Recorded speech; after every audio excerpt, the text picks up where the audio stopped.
Hey guys, welcome back to my channel. இன்றைக்கி நம்ம முட்டை, தயிர், வினிகர், மைதா மாவுன்னு எதுவுமே யூஸ் பண்ணாமல் வெறும் கோதுமை மாவு வச்சு ரொம்பவே டேஸ்டான இந்த ஸ்பைடர்மேன் கேக் செய்யலாமா? அதுக்கு ஒரு மிக்சிங் பவுலில் 1 கப் பவுடர் பண்ண சுகர், கூடவே 1 கப் பால் வந்து ரூம் டெம்பரேச்சரில் தான் இருக்கணும், மறந்துடாதீங்க. இது கூடவே 1/4 கப் பட்டர், இல்லைனா வாசம் இல்லாத எந்த எண்ணெய் வேணால் சேர்த்துக்கலாம். அப்புறமா இது கூட 5-6 ட்ராப்ஸ் வெனிலா எசன்ஸ் ஊற்றி நல்லா எல்லாத்தையும் மிக்ஸ் பண்ணி விட்டுக்கோங்க. நம்ம சுகர் ஆல்ரெடி மிக்சியில் அரைச்சி சேர்த்தனால இது டக்குன்னு கரைஞ்சிரும். நீங்கள் அரைக்காமல் அப்படியே ஆட் பண்ணியிருந்தா கரையிற வரை நல்லா மிக்ஸ் பண்ணி விட்டுக்கோங்க. இப்போ 1/2 கப் கோதுமை மாவு, 1 teaspoon baking powder, 1/2 teaspoon baking சோடாவை சலிச்சு சேர்த்துக்கோங்க. இதுவும் ரூம் டெம்பரேச்சரில் தான் இருக்கணும். ஃப்ரிட்ஜில் வச்சுருந்தீங்கன்னா 2 மணி நேரம் முன்னாடியே வெளியே எடுத்து வச்சுக்கோங்க.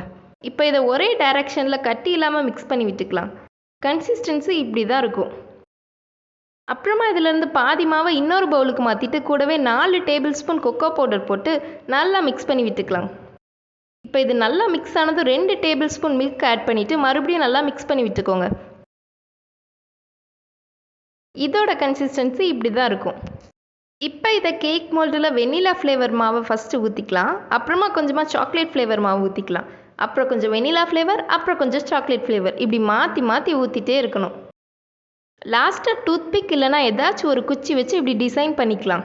இப்போ இதை 180 டிகிரியில் 10 நிமிஷம் ப்ரீ ஹீட் பண்ண ஓவனில் மறுபடியும் 30 நிமிஷம் 180 டிகிரியில் பேக் பண்ணி எடுத்தா கேக் ரெடி. ஓவன்லேருந்து வெளியே எடுத்த உடனே கட் பண்ணிடக்கூடாது. ஒரு 20 நிமிஷம் ஆற விட்டுட்டு அப்புறமா அதை கட் பண்ணிக்கலாம்.